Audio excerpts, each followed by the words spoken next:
कौन ब्रह्मा का पिता है, कौन विष्णु की मां, शंकर का दादा कौन है, हमको दे बता। ये जानने के लिए कृपया सुनिए। जगत गुरु तत्वदर्शी संत रामपाल जी महाराज के अमृत वचन सर्व पवित्र धर्मों के पवित्र शास्त्रों के आधार पर।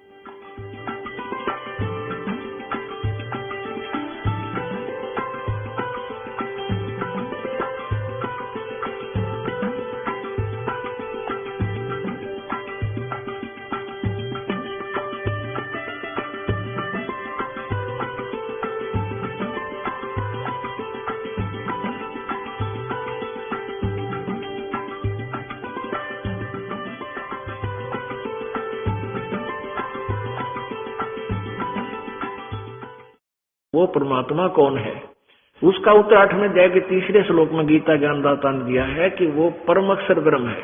परम अक्षर ब्रह्म, ब्रह्म कहो पुरुष कहो। गीता जी अध्याय नंबर 15 के श्लोक नंबर 16 में 2 ब्रह्म 2 पुरुष, एक क्षर पुरुष, इसको क्षर ब्रह्म भी कह सकते हैं, एक अक्षर ब्रह्म अक्षर पुरुष, इसको अक्षर ब्रह्म भी कह सकते हैं। और वो तीसरा 15वें अध्याय के 17वें श्लोक में बताया ना, उत्तम पुरुष है तो अन्य, वो है परम अक्षर ब्रह्म, परम अक्षर पुरुष।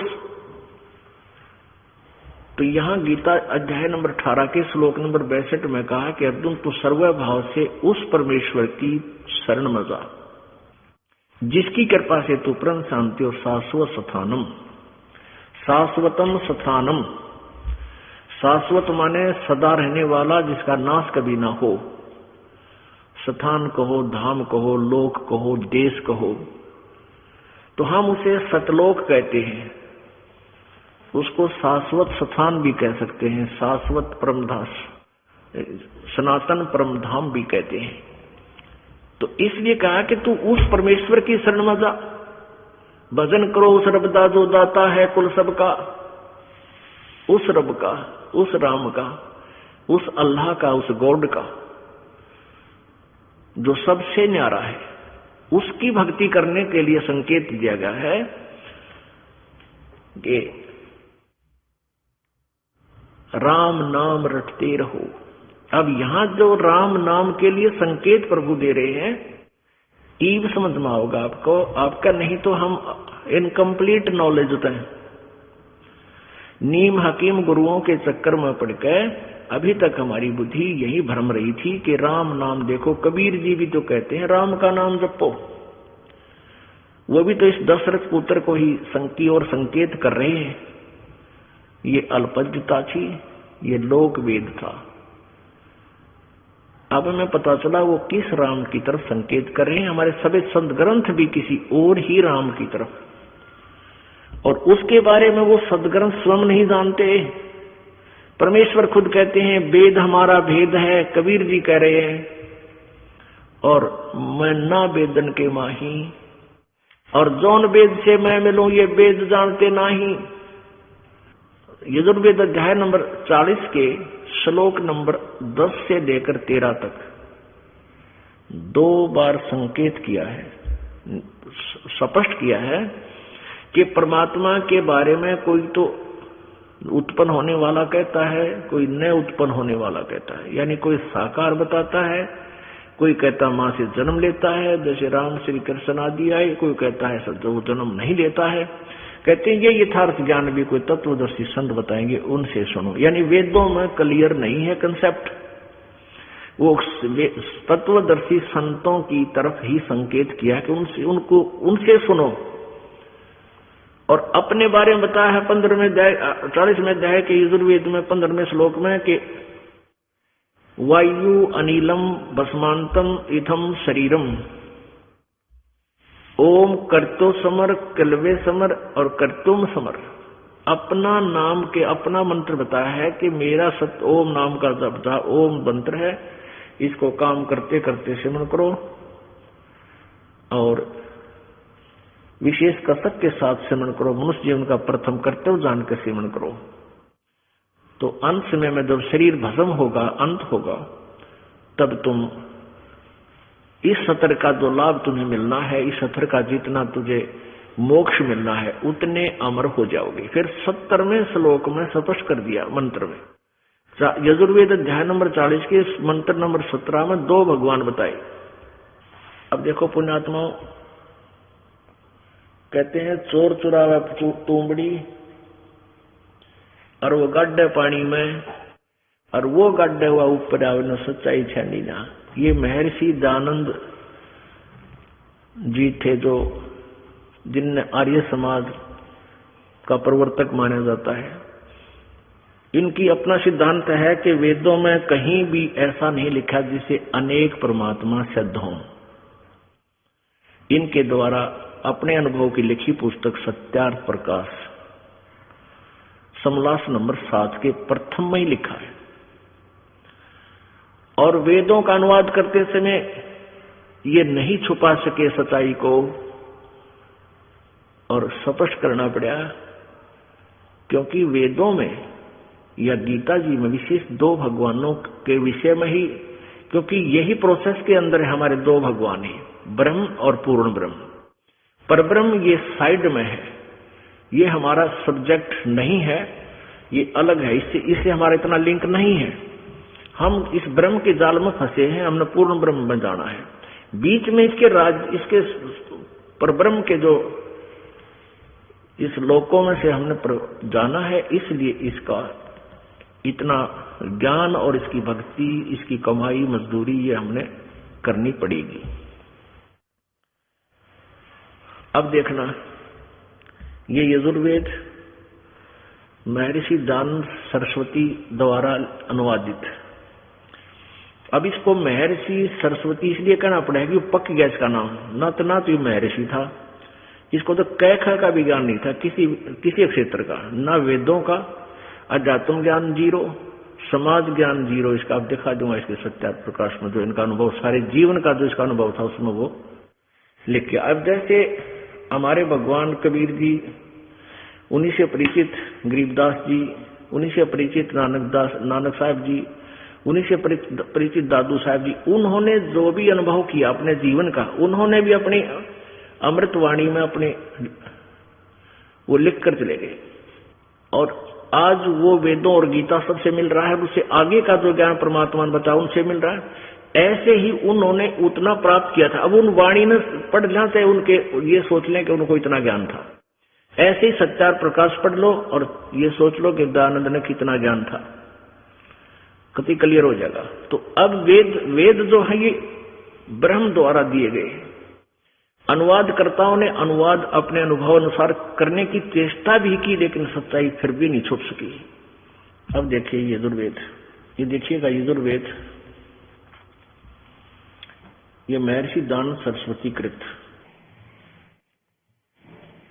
यजुर्वेद भाषा भाष्य।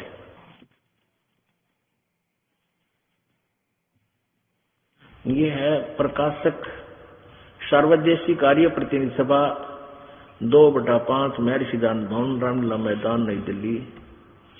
ये इनका इतना दूरभाष है। और ये किसके द्वारा अनुवादित है? यजुर्वेद आर्य भाषा भाष्य, यानी हिंदी भाषा में अनुवादित संपूर्ण 40 अध्याय किसने किए हैं? महर्षि दयानंद सरस्वती कृत, इनके द्वारा किया हुआ अनुवाद किया गया। और ये मुद्रक है prince offset printers, 1510 Pataudi house, त्रियागंज, नई दिल्ली से। अब इसके लास्ट में है ये 40वां अध्याय, अंतिम अध्याय है ये देखिएगा। पहले तो आपको ये क्लियर करते हैं कि ये है ये जो 44वां अध्याय, 44 माने 40वां, और इसमें ये 10वां श्लोक है इसका, ये 10वां मंत्र। इसमें क्या लिखा है? क्योंकि अनुवाद नहीं कर पाए, इनको ज्ञान नहीं था, केवल संस्कृत अवश्य जानते थे महर्षि दयानंद जी, इनको अध्यात्म ज्ञान बिल्कुल नहीं था। फिर भी जो का तू जैसा भी अड़ंगानुवाद किया, फिर भी सच्चाई ऊपर रही। देखिएगा, हे मनुष्यों, ये है 40वें अध्याय का 10वां मंत्र है। हे मनुष्यों, जैसे हम लोग मेधावी विद्वानों, धीराणाम माने तत्वदर्शी संत, धीर माने जिनका ज्ञान टिकाऊ हो, उसमें कोई डगमग ना कर सके, धीराणाम यानी मेधावी विद्वानों से अर्थात तत्वदर्शी संतों से जो वचन सुनते हैं, इससे सिद्ध हो गया कि वेद ज्ञान दाता किसी अन्य विद्वानों की तरफ यानी और तत्वदर्शी संतों की तरफ संकेत कर रहा है। वे लोग हमारे प्रति विविध चक्षरे अक्षिरे व्याख्यानुपूर्वक कहते हैं, यानी विस्तार से बताते हैं। वे लोग, ये देखो संभवात, यहां देखिएगा, संभवात माने लिखता संयोग जन्य कार्य से, संभवात माने होता है उत्पन्न, और असंभवात माने उत्पन्न नहीं होने। इसका सीधा सा अर्थ है कि कोई तो कहते आहु माने कहते हैं, आओ माने कहते हैं, अन्य माने दूसरे। इसका इनके द्वारा पढ़ के सुनाते हैं, क्योंकि हमने ये देखना है कि वेद ज्ञान दाता किसी तत्वदर्शी संतों की तरफ संकेत कर रहा है।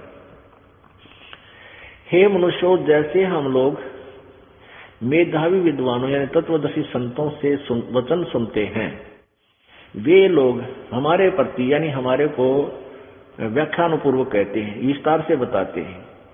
संभावत संयोग जन कार्य से अन्यत एवं और ही कार्य का फल आहु कहते हैं। असंभवात उत्पन्न नहीं होने वाले कारण से अन्यत और आहु कहते हैं। इति, इस बात को भी सुनो, तुम भी सुनो। क्या मतलब है? इसका अर्थ है कि कोई तो परमात्मा को कहता है कि वो उत्पन्न नहीं होता, असंभवात माने उत्पन्न नहीं होता, संभावत माने उत्पन्न होना, असंभवात और संभवात।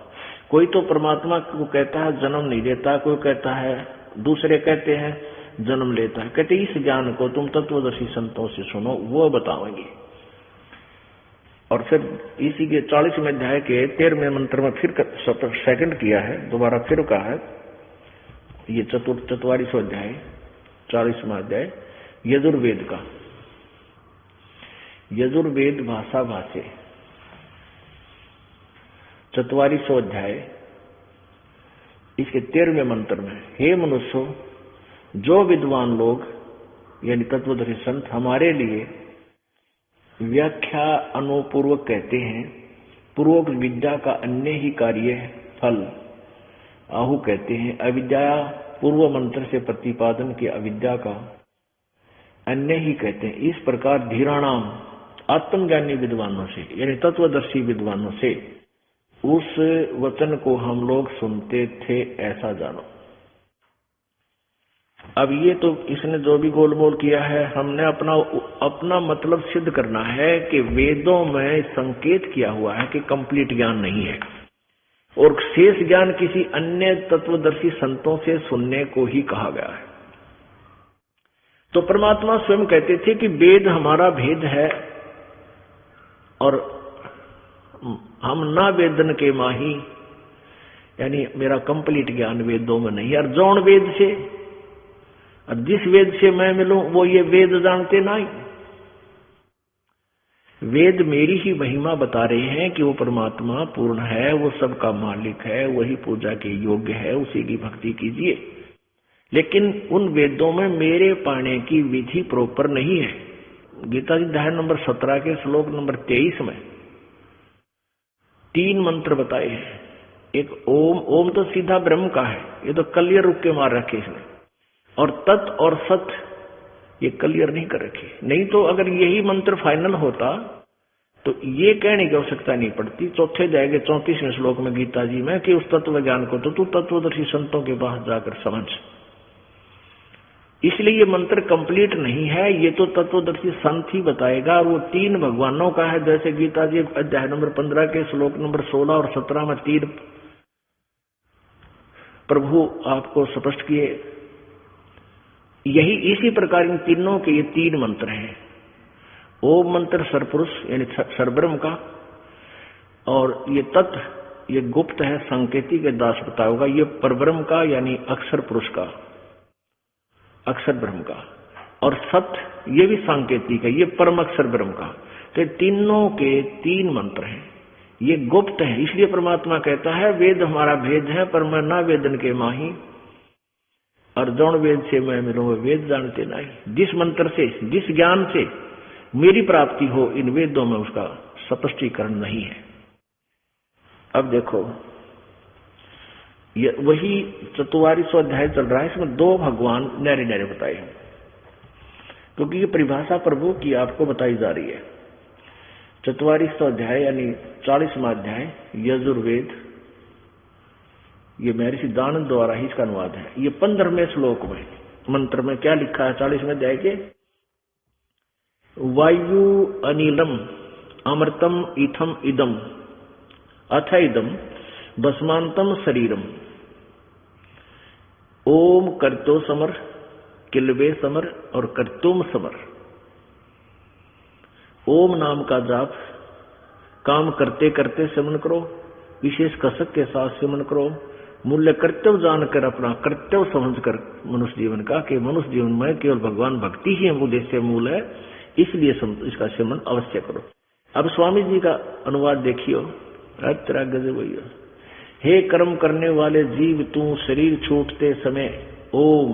अब देखियो पुणात्मा बालक नहीं हो, मानव समाज बहुत विद्वान हो चुका है, कंप्यूटरताएं बना लिए, लेकिन आध्यात्मिक ज्ञान की तरफ डाइवर्ट हुआ नहीं है माइंड। जिस आध्यात्मिक मार्ग की तरफ आप इसी तरह डाइवर्ट होते ही तुरंत समझ जाओगे बहुत। और इसकी आवश्यकता है, ये कंप्यूटर तो यही रह जाएंगे या भक्ति साथ चलेगी। यहाँ देखो स्वामी जी अनुवाद कर रहे हैं 40वें अध्याय यजुर्वेद के 40वें अध्याय के 15वें मंत्र का। हे कर्तो माने कर्म करने वाले जीव, ओम कर्तो समर स्पष्ट किया है। इस बालक भी अनुवाद कर दिया, थोड़ी सी हिंदी जानता हो। ओम मंत्र का जाप काम करते करते समर कर, यू कहे कर्म करने वाले जीव तू शरीर छूटते समय ओम इस नामवाची ईश्वर को समर समन कर। ओम का समर नहीं बताया स्वामी जी ने, जबकि स्पष्ट करता है ओम करतो समर किलवे समर करतुम समर। यहां अनुवाद करते समय भी ये विचलित है, ढंग से नहीं कर पा रहा है। शरीर छूटते समय ओम आगे लिखना था, इस ओम नाम का स्मरण कर। ओम नहीं लिखा, ओम है ब्रैकेट में, क्योंकि संस्कृत में वाली चीज जो मूल संस्कृत है उसको ब्रैकेट में लिया स्वामी जी ने, और अनुवाद आगे अपनी अलग लिखा है। तो ब्रैकेट में ओम शब्द है, इस ओम का अर्थ यहां लिखना था ओम। इसने लिख दिया कि जिस ईश्वर का ओम नाम है उस ईश्वर को स्मरण कर, नोट ओम। इसका सीधा अर्थ ब्रेन के अनुवाद का आप फिर देखें। हे कर्म करतो माने कर्म करने वाले जीव, इसका अर्थ सीधा है ओम करतो समर। ओम नाम का जाप काम करते करते स्मरण करो। नाम उठत नाम बैठत नाम सोवत जागवे, नाम खाते नाम पीते नाम से ती लागवे। ये सूक्ष्म वेद में ये ज्ञान है, और वही वेद सेकंड कर रहे हैं इसको, लेकिन अनुवाद करता गलत है, इन्होंने नहीं करना आया। अब परमात्मा कहते हैं वेद कतेब झूठे नहीं भाई, झूठे हैं जो समझे नहीं। ये वेद और कतेब झूठी नहीं है, लेकिन इनको जो समझ नहीं सके वो नालायक आदमी थे, वो झूठे थे, उन्होंने ऊट पटांग ज्ञान समाज में ठोक दिया। अब देखो, एक कर्म करने वाले जीव तू शरीर छूटते समय ओमकार से इसने किया है, इस नामवाची ईश्वर को समर माने समन कर। इतने सेंटेंस का इसने इतना कुछ अड़ंगा किया है। इसका सीधा अर्थ है कि ओम नाम का जाप तो काम करते करते सेवन कर। किलबे यानी किलबलाट के साथ, सिंपल सी भाषा है या कोई विशेष नहीं है। जैसे आदमी मरते हुए याद करा करे, विशेष दुख में याद करा करे, भगवान ने कहते न्यू याद कर, ररंकार धुन से याद कर। ररंकार धुन क्या है? एक बार हाथी और मगरमच्छ का युद्ध हो गया। हाथी गया था पानी पीन, मगरमच्छ ने हाथी का पैर पकड़ दिया, वो अंदर ने खींचा, हाथी बाहर ने खींच लिया। मगरमच्छ भी पूरा गगन हो है, तो बहुत बड़ा होता है। तो हाथी भी बहुत तगड़ा था। कहते हैं 1000 वर्षों तक उनका युद्ध चलता रहा, अपनी अपनी ताकत आजमाते रहे। लास्ट समय में हाथी कमजोर हो गया क्योंकि आसपास का चारा उसका खत्म हो गया, और मगरमच्छ ने वो अंदर खींचना शुरू कर दिया। खींच लेगा, जब सूंड बाहर रह गया, कति एक सूत यानी एक चावल के दाने के बराबर थिकनेस बाहर रह गया, उसकी पानी में डूब बनता है, क्योंकि हाथी के सूंड में ही श्वास नाक होता है, उनसे श्वास आता है। जब उसने देख लिया तेरी ताकत काम नहीं करती, तब उसने आधा याद किया था, हे भगवान, राम भी पूरा नहीं कह पाया था, यानी मरते हुए जो मालिक ने याद किया जाता वो कष्ट, उसको किल्बे बोलते हैं। कहते ऐसे याद कर भगवान ने। इब अमरेल बड़ा जहां मंत्र की no no no no no देखियो ना, नो को तीनों बता कि रेल छूटे है, आराम से करे बैठ के, चाहे थोड़ा कर ले पर करे प्यार से। 108 मंत्र बताए आपको करने के लिए, इसने सारे दिन में कर ले, चाहे 6 बार में पार्ट कर ले इसके, हैं मतलब 10 पेक में कर ले, 10 फेर कर ले कति जचा के, फिर इस मन ने छोड़ दे ले, खाली धक्के कितकी सोचेगा तुम, फिर ये शर्माण लग जाएगा, थोड़े दिन में अपने आप सेट होने लग जाएगा। तो ऐसे कसक के साथ करे इस मंत्र को, ऐसे इसको ररंकार धुन कहते हैं। और ये एक पंथ राधा स्वामी वो ने कहा ररंकार ओंकार जब पे जाओ वैसे रोंकार ओंकार सो हम सतनाम, ये ज्योत स्वरूपी ज्योत निरंजन, ये कोई बात है? ये तो नाड़ियां की बात है। यानी ज्ञान को ना समझकर वस्तु कहाँ ढूंढे कहाँ और किस विध लाग गए हाथ, एक पलक में पाइए वेदी ले ले साथ। एक साहूकार मर गया और उसने अपने बच्चों को बता रखा था कि बेटा मैंने बही में सारा हिसाब किताब लिख रखा है, तुम उस बही पढ़ दियो। उन्होंने बही पढ़ी, उसमें लिखा था कि फागण उतरते की, या जैसा भी कोई महीना लिखा था, फागण उतरते की 14 चांदनी 14 दिन के रात के 12 बजे मंदिर के गुम्बद में इतने सोना, इतना नगद रुपये, इतनी टूम यानी गहने वहां दाब रखे। अब पिता की मृत्यु के बाद क्रियाक्रम से फारिग होकर उन्होंने बही देश वाली दुबई में लिखा पा गया, चलो भाई कोई बात ना। वो लाला जी ने अपने आंगन में मंदिर बनवा रखा था, बालक का बच्चा ने वो मंदिर का गुम्बद फोड़ दिया, उस गुम्बद में कुछ नहीं पाया। तो क्वेश्चन अपने पिता को, पिताजी तो झूठ बोल गए, पैसे की तो और दाब गए, हमने तो नाश हो गया हमारा, बताए कुकर ढूंढा। तो उनके पिताजी का एक मित्र था, वो बहुत दुखी हुए, उसके पास पहुंचे कि ताऊ जी हमारे पिताजी तो झूठ गलत जगह बता गए हमारे ताई, और हमारा तो नाश हो गया, घना धन है उसमें। तो उसके फादर के मित्र ने, फ्रेंड ने देखा, वो पढ़ के बोला चल थरी बही देखांगे कित लिख रखा है। उस बही में, उस नोटबुक में देखा आके, वो बुद्धिमान व्यक्ति था, कहने लगा बेटा इस गुम्बद ने फिर बना दो वैसा ही जैसा था, मैं बताऊंगा फिर तुम्हें। और वो फागण की 14 चतुर्दशी के, चांदनी 14 के थोड़े दिन रह रहे थे, ने बोला मैं आऊंगा उस दिन और रात में थारा धन ढूंढांगे। वो मंदिर बनवा दिया, गुम्बद वैसा ही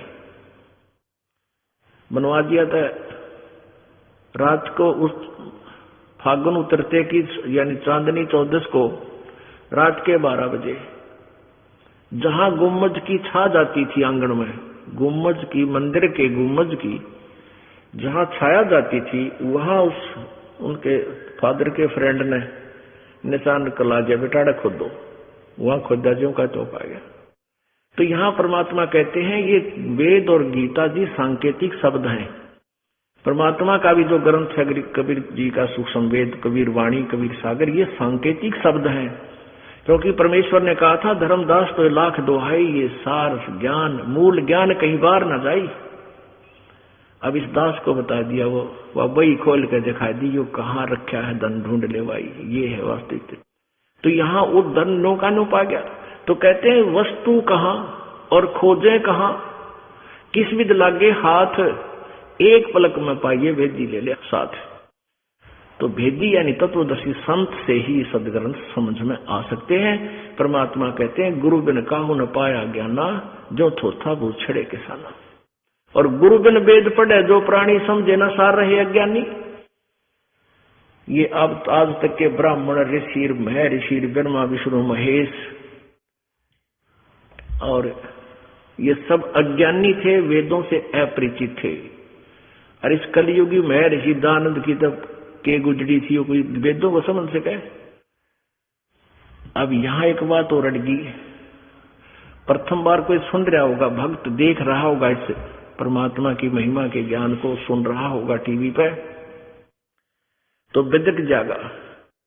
नो कहेगा ब्रह्मा विष्णु महेश को भी ज्ञान नहीं, इस रामपाल को ही ज्ञान है, यानी नो दीदेगा डेगा और भगवान से दूर हो जाएगा। दास चाहता है रामपाल को ज्ञान नहीं है, रामपाल तो एक स्पीकर समझ लो या टेप रिकॉर्डर समझ लो, परमात्मा के सदग्रंथों को पढ़कर आपको सुना और प्रत्यक्ष दिखा रहा है। ज्ञान तो भगवान का है, उसी ने हमें दिया था। हम गुम्मज फोड़ दिया हमने, वो यथा स्थान नहीं खोजा। और गुम्मज में कि मैं पाया को नहीं, क्योंकि वहां था ही नहीं। वो सांकेतिक शब्द है, ये तत्वदर्शी संत और तत्व ज्ञान में ही वो आपको मिल सकेगा और कहीं नहीं। अब इसके लिए थोड़ा सा कंसेप्ट और क्लियर करना पड़ेगा कि ना तो ब्रह्मा विष्णु महेश को ज्ञान था, ना दुर्गा को पूर्ण ज्ञान था, और न ही सतयुग के ब्राह्मणों को यानी ऋषियों को ज्ञान था। तो आज आड़े ब्राह्मण ऋषि कहां से ज्ञान लाओगे? ना वो वेद समझ सके। परमात्मा की एक वाणी को क्लियर करने के लिए कि गुरु बिन का वेद पढ़े, जो प्राणी समझे ना सार रहे अज्ञानी, ये सार नहीं समझ सके भगवान इन वेदों का। अनुवाद तक कोई कर दे, उठपटंग संस्कृतकार कुछ भी कर सकते हैं, जिसको थोड़ी बहुत आती है, लेकिन भावार्थ महत्व रखता है। ये देखिएगा, श्रीमद् भागवत यानी दुर्गा पुराण गीता प्रेस गोरखपुर से प्रकाशित है। ये दुर्गा है, राक्षसों को मार रही है, ये इसी की महिमा है इसमें। ये दुर्गा पुराण कहो तो देवी पुराण कहो। ये इसके संपादक कौन है? हनुमान प्रसाद पोदार चिमनलाल गोस्वामी, गीता प्रेस गोरखपुर से प्रकाशित है। प्रकाशक एवं मुद्रक हैं गीता प्रेस गोरखपुर, गोविंद भवन कार्यालय कोलकाता का संस्थान। अब इसमें आपको 28 पृष्ठ पे दिखाते हैं। अब पुण्यात्माओं, हम रोटी रोज वही खाते हैं, और जिस दिन उन्हीं रोटी में सुबह खाली शाम में भूख नहीं लगी तो आप अस्वस्थ हो चुके हो।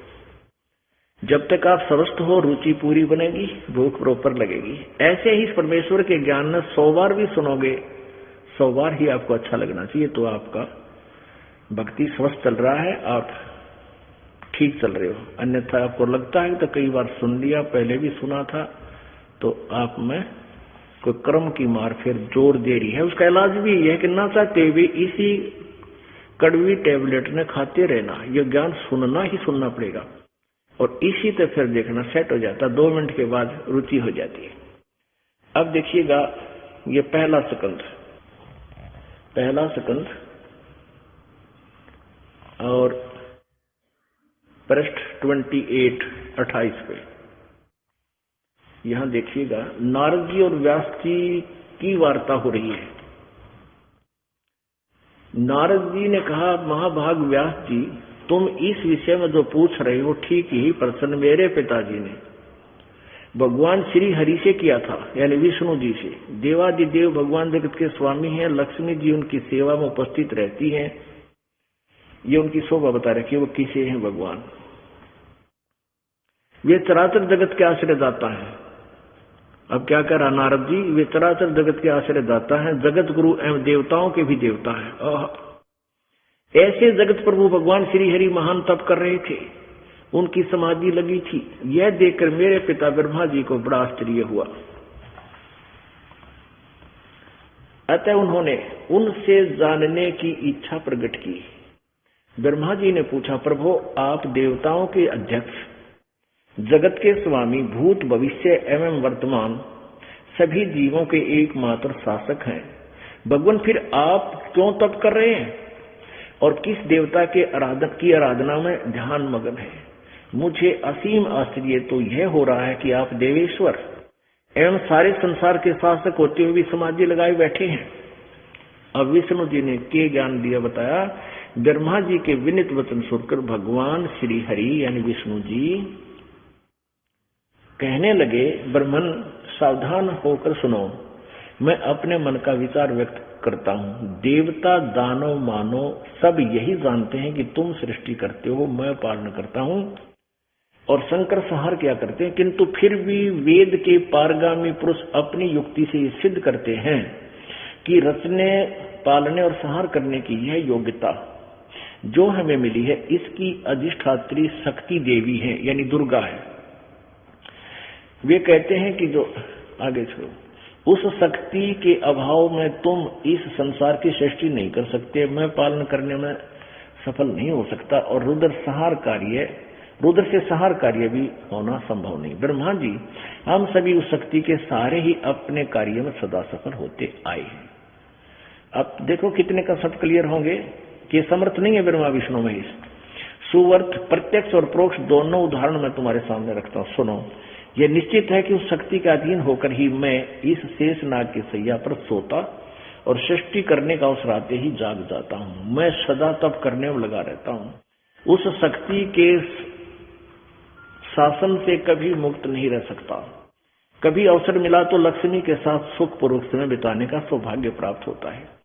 मैं कभी तो दानों के साथ युद्ध करता हूँ। अखिल जगत को भय पहुंचाने वाले दैत्यों के विकराल शरीरों को शांत करना मेरा परम कर्तव्य हो जाता है। आगे और तोड़ पाड़ दिया। मुझे सब प्रकार से, ये 29 पृष्ठ पे है पहले शब्द का, मुझे सब प्रकार से शक्ति के अधीन होकर रहना पड़ता है।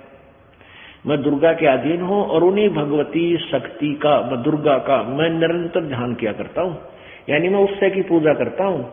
और ब्रह्मा जी, मेरी जानकारी में इन भगवती शक्ति से, दुर्गा से बढ़कर दूसरे कोई देवता नहीं, यानी इससे ऊपर कोई भगवान नहीं। ये फाइनल गॉड है मेरा। अब दुर्गा क्या कहती है? वो कहती है ब्रह्म की साधना करो, क्योंकि इन्हें ज्ञान, अब जैसे माँ के पेट में प्राणी को पूरा ज्ञान होता है और बाहर आते भूल जाता है, ऐसे ही दुर्गा भी ऊट पटांग, क्योंकि एक सतलोक से निकलने के बाद इनकी ऐसी ही स्थिति हो गई है, इनको यथार्थ ज्ञान नहीं रहा। अब दुर्गा जो है अपने वचनों में कदे परब्रह्म कह रही है, कदे पारब्रह्म बोल रही है, परम अक्षर, फिर अक्षर ब्रह्म की महिमा गा रही है और आखिर में कहती है वो ब्रह्म है और उसका ओम नाम है, उसका जाप करो और वो ब्रह्म लोक में रहता है बस, और किसी की पूजा मत करो। तो इससे विष्णु जी के अज्ञान की पोल खुल गई। वो कहता मैं दुर्गा से ऊपर किसी को नहीं मानता। दुर्गा कहती है ब्रह्म की पूजा करो और सब पूजाएं छोड़ दो, मेरी भी छोड़ दो। आगे देखो, इसी दुर्गा पुराण में 562 पृष्ठ पे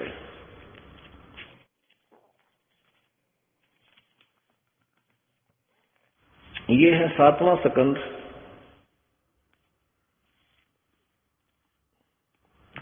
और 562 पृष्ठ। देवी द्वारा हिमालय को ज्ञानोपदेश और ब्रह्म स्वरूप का वर्णन, यानी ब्रह्म का स्वरूप बताया उसने, कैसा है, क्या स्थिति है। श्री देवी कहने लगी, पर्वतराज, इस प्रकार योग युक्त होकर, ये तो अपने बारे में कह रही है, यहाँ कहती है उस ब्रह्म का क्या स्वरूप है। यहाँ तो कहती है मेरी साधना कर तो ऐसे कर, आगे लिखा उस ब्रह्म का क्या स्वरूप है, यह बतलाया जाता है। जो प्रकाश रूप सबके अत्यंत समीप में स्थित हृदय रूप गुहा में स्थित होने के कारण गुहातर नाम से प्रसिद्ध है और महान पद अर्थात परम प्राप्य है। वह समस्त प्रजा के ज्ञान से परे है, अर्थात किसी की बुद्धि में आने वाला नहीं है, यह तुम जानो। जो परम प्रकाश रूप, जो सूक्ष्म से अत्यंत सूक्ष्म है, जिसमें संपूर्ण लोक और इन लून लोकों में निवास करने वाले प्राणी स्थित हैं, वही यह अक्षर ब्रह्म।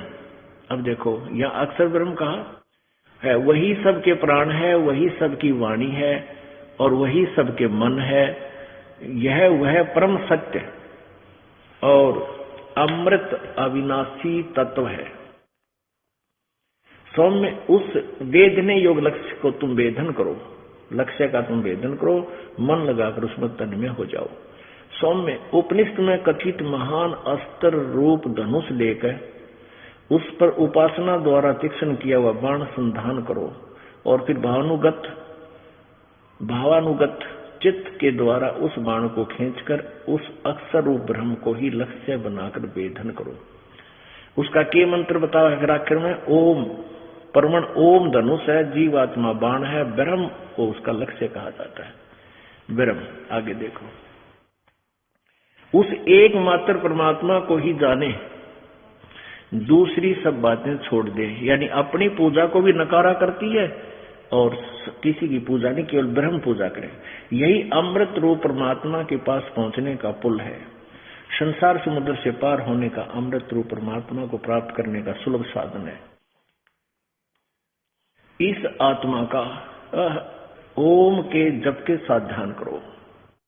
इससे अज्ञान में अंधकार से सर्वथा परे और संसार समुद्र से पार जो ब्रह्म है उसको पा जाओगे, तुम्हारा कल्याण हो। आगे ना ब्रह्म के ऊपर ओम नाम है, ब्रह्म उसका जाप है।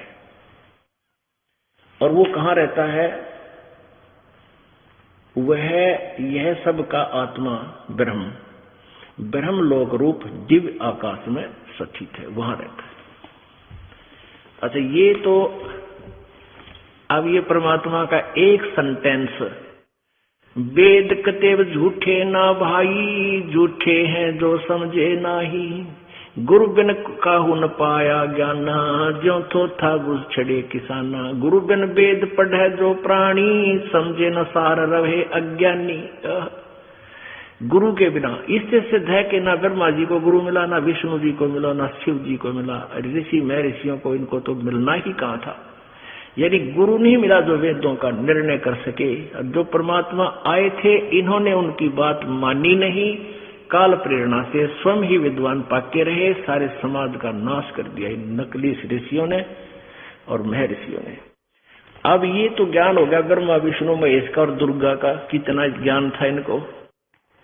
वेदों से ये परिचित नहीं थी दुर्गा, क्योंकि दुर्गा ब्रह्म तक की साधना बताती है। गीता जी अध्याय नंबर 8 के श्लोक नंबर 16 में लिखा है कि ब्रह्मलोक पर्यंत भी सभी पुनर्वर्ती में है, वहां भी गए हुए स्थायी स्थान नहीं प्राप्त कर सकते, वो अविनाशी नहीं हो सकते, उनका पूर्ण मोक्ष प्राप्त नहीं हो सकता, जन्म मृत्यु के रहट से ये नहीं निकल सकते। अब इसलिए गीता जी अध्याय नंबर 4 के श्लोक 34 में कहा कि उस तत्वदर्शी संत की खोज करो, वो इनको मिला नहीं, वो गुरु नहीं मिला।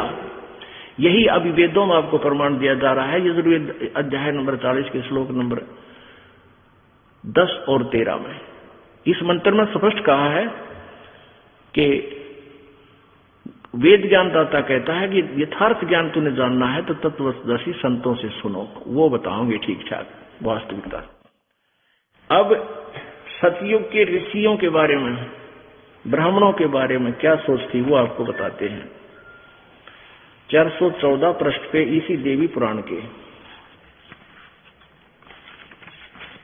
ये देखिएगा, ये छठा स्कंद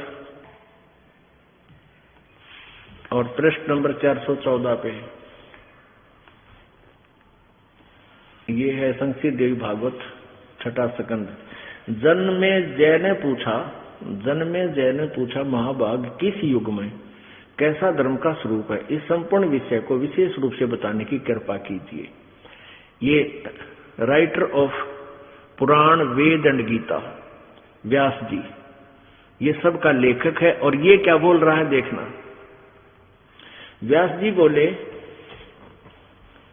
राजन यह निश्चय है कि सतयुग में ब्राह्मण वेद के पूर्ण विद्वान थे और उनके द्वारा निरंतर भगवती जगदम्बा की आराधना होती थी। वेद के पूर्ण विद्वान थे और वो दुर्गा की पूजा करते थे। ये थे वेद के विद्वान, थारा गजे भैया। और भगवती का दर्शन करने के लिए उनका मन सदा ललायित रहता था। अरे कलयुग के ब्राह्मणा क्या फिर कहाँ के इन ऋषियों की तो कहना है क्या है। इस देवी पुराण में लिखा है कि सतयुग में जो राक्षस होते थे वो कलयुग के ब्राह्मण हैं। ये दास नहीं कह रहा, ये देवी पुराण बता रही है। ये देखिएगा, इसी में छठा सेकंड, वही 414 पृष्ठ, ये छठा सेकंड है, यही 414 पृष्ठ है जो अभी आपने पढ़ा। इसी में यह देखो, धर्म की यह सतिथि त्रेता में रही परंतु कुछ ह्रास हो गया। सतयुग की जो सतिथि थी वह द्वापर में विशेष रूप से कम होगी। सतयुग से चल रहा है युगान। राजन, इन प्राचीन युगों में, पहले वाले युगों में जो राक्षस समझे जाते थे वे कलयुग में ब्राह्मण माने जाते हैं, क्योंकि अब के ब्राह्मण प्राय पाखंड करने में तत्पर रहते हैं। दूसरों को ठगना, झूठ बोलना और वैदिक धर्म कर्म से अलग रहना कलयुगी ब्राह्मणों का स्वाभाविक गुण बन गया है। दास नहीं कह रहा, ये अपनी सदग्रंथ बता रहे हैं। अपने आत्माओं परमात्मा का वो एक ही शब्द, एक ही श्लोक, भाई गुरु बिन काहू न पाया ज्ञाना, जो थोथा बुछड़े किसाना, गुरु बिन वेद पढ़े जो प्राणी, समझे न सार रहे अज्ञानी। ये अज्ञानी टोल इकट्ठा हो रहा था सारा। अब ब्रह्म खुद कहता गीता जी अध्याय नंबर 18 के श्लोक नंबर 62 में कि तू सर्वभाव से उस परमेश्वर की शरण में जा और उसके लिए तत्वदर्शी संतों की खोज कर। चौथे अध्याय के 34वें श्लोक में तो इन सभी ने गुरु नहीं मिला, तत्वदर्शी संत नहीं मिला, जिसलिए ये सब अज्ञानी थे। अब देखो फिर यजुर्वेद देखते हैं हम।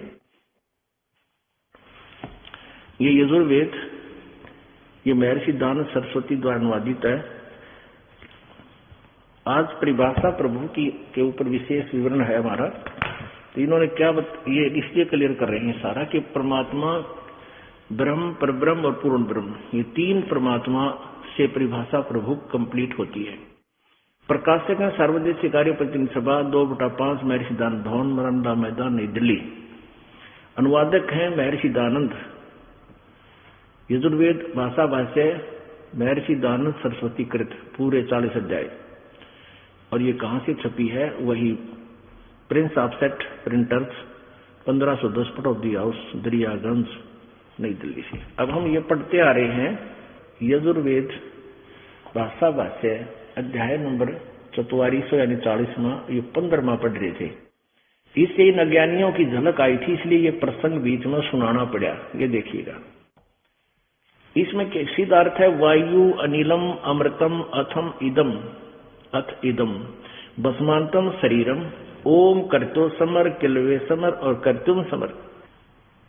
ओम नाम का जाप काम करते करते समन करो, किलवे यानी कसक के साथ समन करो।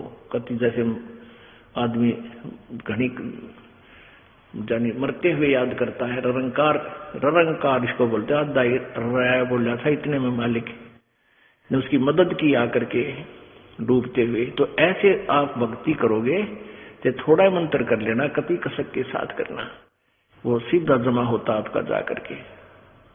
अब देखो फिर है कर्तुम समर, मूल कर्तव्य समझकर, मुख्य कारण समझकर उसका शमन करो। फिर बसमान वायु अनिलम अमृतम अथ इदम, इसके पश्चात आपका जो वायु माने ये प्राण, ये जीव, श्वास निकलेगा जो अंत होगा तेरे शरीर का, ये अमृतम यानी इतना अमर हो जाएगा जैसे ओम नाम के जाप करने वाले विधिवत विकारों रहित होकर के और पूर्ण संत से उस अतर के गुरु से नाम लेकर के। तो ये कहाँ चले जाते हैं? ब्रह्मलोक में। और ब्रह्मलोक में कब तक रहते हैं? 36,000 बार इस उत्पत्ति पर लय हो लेगी, यानी ब्रह्मा की मृत्यु तक, ब्रह्मा की आयु तक ये वहां रहेंगे। उसके बाद फिर 84 लाख योनियों में आ जाएंगे। यानी इतना, इसलिए इसकी को भी अमर बता दिया। इतने वर्षों तक वहां रह भी जाएगा तो फिर भी मृत्यु, फिर भी जन्म मृत्यु। फिर आगे क्या बताया है? इसने क्या अनुवाद किया है? वेद ज्ञानहीन प्राणी ने, महर्षि दानंद ने, हे कर्म करतो करते कर्म करने वाले जीव, तू शरीर छूटते समय ओम का नहीं, ये ओम ब्रैकेट में संस्कृत है, ओम इस नामवाची ईश्वर को, जिस ईश्वर का ओम नाम है, उस ईश्वर का स्मरण कर, नोट ओम का। किल्बे माने अपने सामर्थ्य के लिए परमात्मा और अपने स्वरूप का, किल्बे मानी अर्थ किया स्मरण कर। कर्तम अपने किए का समन कर। इस संस्कार का वायु, धनज्यादि रूप वायु, अनिलम कारण रूप वायु को कारण रूप वायु, अविनाशी कारण को धारण करता। इसके अंतर यह है, शरीर नष्ट होने वाला, सुखादीप का आश्रय शरीर, अंत में भस्म होने वाला होता है, ऐसा जानो। बता इसका कोई सिर पैर बना? इसका क्या निष्कर्ष निकाला? इतना बड़ा व्याख्या कर दी। आगे देखो 70वें मंत्र में 40वें अध्याय के में दो परमात्मा सिद्ध किए। दास ये चाहता है कि हम परिभाषा प्रभु की अकॉर्डिंग टू द शास्त्र समझें और वही फाइनल है, बाकी दंत कथा कोई कुछ कहता रहो, उससे हमने कुछ लेना देना नहीं। गीता जी अध्याय नंबर 16 के श्लोक नंबर 23-24 में यही कंसेप्ट क्लियर कर रखा है कि जो शास्त्र विधि को त्याग कर मनमानी पूजा करते हैं उनको कोई लाभ नहीं होता, ना उनकी गति होती, ना उनको सिद्धि प्राप्त होती, ना कोई कार्य सिद्ध होता, ना सुख होता। इसलिए अर्जुन, तेरे लिए कर्तव्य और अकर्तव्य में, यानी कौन से कार्य करने हैं, कौन से त्यागने चाहिए भक्ति मार्ग में, उनके लिए शास्त्र ही प्रमाण है, नथिंग एल्स। सदग्रंथों को फाइनल मान कर फिर चलना। जो संत शास्त्र अनुसार साधना बताता है उसी संत की खोज कर और उसी के कार्य बताए अनुसार साधना करो, तब सफल होगी। तो यहाँ के हमने सदग्रंथों से ही अपने आप को स्थिर करना है, अपने ज्ञान को दृढ़ करना है, तभी हम आगे चल पाएंगे। अब 44वां अध्याय, 40वां अध्याय, यजुर्वेद 40वां अध्याय। अब इसमें 17वां मंत्र आप पढ़ेंगे।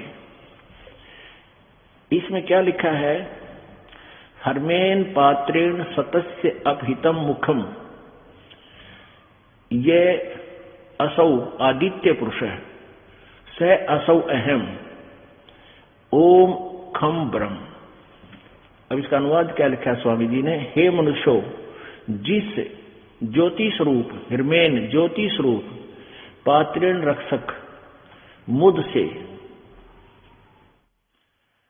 सत्य से अविनाशी यथार्थ कारण के अपहितम आच्छादित मुखम, मुख के तुल उत्तम अंग का प्रकाश किया जाता है, जो वह असौ माने वह आदित्य प्राण व सूर्य मंडल में वो पूर्ण परमात्मा है। वह प्रोक्ष रूप है, वो तो गुप्त है, वो तो ऊपर गुप्त है। जो अविनाशी भगवान है वो तो ऊपर गुप्त है। और अहम, अब देखो अहम संस्कार देखो, अहम मैं खम आकाश के तुल व्यापक, ये लिखा है ओम खम ब्रह्म। वो ब्रह्म जो है, खम माने ब्रह्मलोक में स्वर्ग में रहता है, उसका ओम नाम है, ये सीधा इसका अर्थ है। खम माने स्वर्ग भी होता है, आकाश भी होता है, दो अर्थ। तो दिव्य आकाश लिखा है ना, दिव्य आकाश में स्थित है, देवी दुर्गा बोल रही है, तो खम माने वो दिव्य आकाश है, और ब्रह्म माने ब्रह्म, ओम उसका ओम मंत्र है। तो इसका क्या अर्थ है? वह परमात्मा तो पूर्ण परमात्मा है, वह प्रोक्ष रूप है, यह है लिखना था, उड़ जा रहा है। और वेद ज्ञान दाता कहता अहम, यहां से अहम ओम ब्रह्म खम खम ब्रह्म। अहम माने मैं, खम माने आकाश के तुल्य व्यापक, आकाश दिव्य आकाश में ब्रह्म सबके गुण कर्म और स्वरूप करके अधिक हूं। अब सीधा लिखा मैं ब्रह्म हूं, इससे कि देख ले, मैं आकाश में रहता हूं उस खम में, और मैं ब्रह्म सबके गुण कर्म और स्वरूप करके अधिक हूं। यार ने लिख दिया मैं ब्रह्म हूं और सबका रक्षक जो मैं उसका, ये ओम और लिख दिया ओम सबका रक्षक जो मैं हूं, ओम ऐसा नाम जानो। पढ़ोगे। अब यहाँ इसका अर्थ, हाँ, ये दास ये कहना चाहता था कि दो परमात्मा इस यजुर्वेद भी सिद्ध कर रहा है, दो भगवान, दो प्रभु। एक तो ये ब्रह्म है वो, ये, और एक पूर्ण परमात्मा, एक परमात्मा एक पूर्ण परमात्मा, दो भगवान हो गए। तो हम ये ऐसे परिभाषा प्रभु की जाननी है कि राम राम सब जगत बखाने, आदि राम कोई बिरलाए जाने। हमने जैसे प्रसंग चला था कि राम नाम रटते रहो जब तक घट में प्राण, और कदे तो दीन दयाल के भनक पड़ेगी कान। और यही वेद बता रहे हैं कि अंतिम श्वास तक, जब शरीर छूटे तब तक मालिक का नाम जपो। पर कौन से राम का? अगर ब्रह्म राम का जाप करना है तो ओम है, उस पूर्ण परमात्मा की भक्ति करने का ओम तत्सत, ये गुप्त है, दो सांकेतिक शब्द है, ये दास ही बता सकेगा और ना को बता सकता, और बताओगा तो अधिकारी नहीं, वो डुप्लीकेट लाइसेंस बना रहा है, डुप्लीकेट पासपोर्ट बनाता, वो दोनों दोषी हैं। तो इसलिए इस दास से ही उपदेश लेकर आपको उस राम की भजन करो, उस रब का जो दाता है कुल सब का। उस राम की भक्ति करके आपका छुटकारा होगा। और कहते हैं ये बात कहन सुन की नहीं भाई, कर पालन की है। बोलो सतगुरुदेव। परम पिता परमात्मा, सारी सृष्टि के रचनहार, कुल मालिक, कबीर देव, कबीर परमेश्वर, अल्लाहू अकबर, ये वही परमेश्वर हैं जो सर्व ब्रह्मांडों के रचयिता हैं। ये परमात्मा प्रत्येक युग में अपने सत्यलोक से चलकर यहाँ लीला करने के लिए आते हैं। ये परम अक्षर ब्रह्म है। इनका नाम कबीर देव है, कबीर देव, कबीर साहब, कबीर प्रभु। ये प्रत्येक युग में रूपांतर करते हैं, नामांतर भी कर लेते हैं। लीला एक जैसी ही करते हैं, एक शिशु रूप धारण करके कहीं स्वच्छ स्थान पर, कमल के फूल पर प्रत्येक युग में विराजमान होते हैं। और इसी प्रकार जैसे कलयुग में आपने परमेश्वर के बारे में सुना है कि नीरू और नीमा नाम के दो दुल्हे दंपति उनको उठा ले गए थे, बच्चे की तरह परवरिश की। परमात्मा छोटी ही आयु से अपने सत्य ज्ञान का प्रचार करने लग गए थे। ऐसा ही ये प्रत्येक युग में करते हैं। और कलयुग में ये लगभग 120 वर्ष तक सिद्धरातल पर रहे, उसके पश्चात से शरीर चले गए। ये वो परमात्मा है जो स्वयंभू है, ये परिभू है, ये कबीर मनीषी। इनका शरीर शुक्रम अकायम ऐसनाविरम। इनका शरीर माता पिता के योग से बने शुक्र का नहीं होता। ये स्वयंभू है, तेज पुंज का शरीर होता है। परमात्मा के शरीर में नाड़ियों का तंत्र नहीं होता। इसलिए यजुर्वेद अध्याय नंबर 40 के मंत्र नंबर 8 में इसी कबीर मनीषी यानी कबीर विद्वान, जिसकी इच्छा प्रत्येक व्यक्ति को है, वो कबीर साहब, कबीर भगवान, कबीर देव है। इनका शरीर अकायम, शुक्रम अकायम, 5 तत्वों से रहित इनका शरीर है। ऐसनाविरम है, नाड़ियां नहीं है इसके शरीर में परमात्मा के। वो परिभू है, सबसे पहला, सबसे पहले प्रगट। परिभू माने प्रथम प्रगट, और स्वयंभू माने स्वयं ही सर्वस्वा होते हैं। ये स्वयं ही प्रगट होते हैं, किसी मां से जन्म नहीं लेते। जैसे इस पृथ्वी पर आते हैं तो भी ये स्वयंभू होते हैं। सतलोक में, अमरलोक में, अलख लोक में, अगम लोक में, अनामी लोक में, कैलोक आदि में ये वही परमात्मा है जो स्वयंभू है, किसी मां से जन्म नहीं लेते। ये सब के पिता है, परमात्मा का पिता कोई नहीं होता। उस परमेश्वर ने आके हमें ज्ञान दिया है कि तुम जहां रह रहे हो ये लोक ठीक नहीं, आप इस लोक के रहने वाले नहीं हो। आप तो यहां सजा काट रहे हो, और आपने इस कैद को, इस जेल को अपना मूल ठिकाना मान लिया। और आप जी ने इतना ही मान लिया कि यहाँ ऐसे ही संतानों उत्पत्ति की जाती है, इनकी परवरिश करनी चाहिए और इनका शादी विवाह करके फिर हम अपने कर्तव्य से मुक्त हो जाते हैं। फिर हमारी मृत्यु हो या जीवन रहे, कोई हमें आगे की सोच चिंता नहीं। परमात्मा कहते हैं कि जो कार्य आप जी ने मनुष्य जीवन से प्रारंभ करना था, जो करना चाहिए था, उसका तो स्टार्ट भी नहीं किया आपने, वो तो स्टार्ट भी नहीं किया। अब जैसे 2-4 बूढ़े इकट्ठे हो जाते थे, बुजुर्ग आपस में बतलाते थे, कोई दूर देश से आ जाता था, दूसरे गांव से, फिर वो कुशल मंगल पूछते थे एक दूसरे की। बाहर से आने वाला व्यक्ति कहता था कि भाई 2 लड़के हैं, 2 लड़कियां हैं,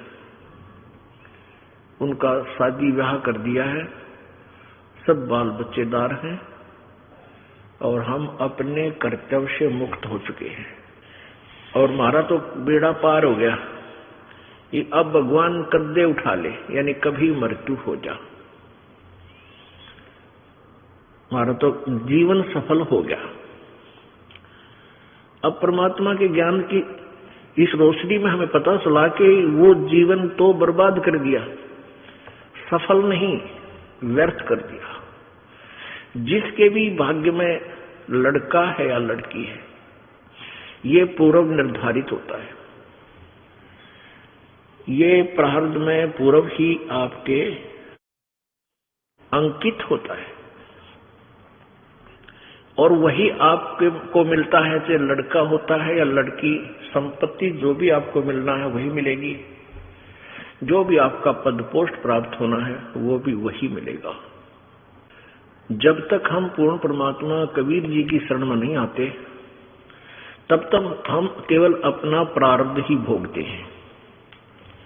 और जो साधना हम भविष्य की करते भी हैं, जैसे पहले हम करते थे कि जब हनुमान जी की पूजा, कहीं बाबा श्याम जी की पूजा या किसी और देवी देवता की पूजा, ये साधनाएं हमारे शास्त्र विरुद्ध थी। कहने का भाव यह है कि हमारा भविष्य का कोई भी पुण्य नहीं बन रहा था। प्रारब्ध अच्छा था, क्योंकि हम समाज में क्या देखते हैं, बेटा हो जाए बेटी हो जाए, छोटी सी कोई रोजगार हो जाए, फिर एक कोठी हो जाए, और जो भी कुछ होता था हम सोचते थे हमारे ये भगवान कर रहे हैं जिनकी पूजा हम कर रहे हैं, क्योंकि हम आध्यात्मिक ज्ञान से अपरिचित थे। और जो भी हमारा कोई शुभ होता था, जैसे पुत्र की प्राप्ति को बहुत शुभ मानते थे, तो अपने भगवान श्री कृष्ण जी पर ही हमारी बुद्धि की निडर जाती थी, सुई जाती थी कि श्री कृष्ण भगवान विष्णु जी ने मौज कर दी, फिर हनुमान जी याद आ जाते, हनुमान जी ने मौज कर दी, फिर बाबा श्याम जी दिख जाता तो बाबा श्याम जी ने मौज कर दी, इन्होंने हमारे को पुत्र बख्श दिया। अब पता चला कि ये तो कोई भी परिवर्तन हमारे प्रारब्ध में कर ही नहीं सकते, वो तो कबीर परमात्मा परम अक्षर ब्रह्म, पूर्ण ब्रह्म ही कर सकता है, और वो सतगुरु रूप में आता है तभी करता है, जो उनकी आज्ञा का पालन करते हुए सत्य भक्ति करता है। मासा घटे न तिल बधे, विधना लिखे जो लेख, और सच्चा सतगुरु मेट कर ऊपर मारे मेघ।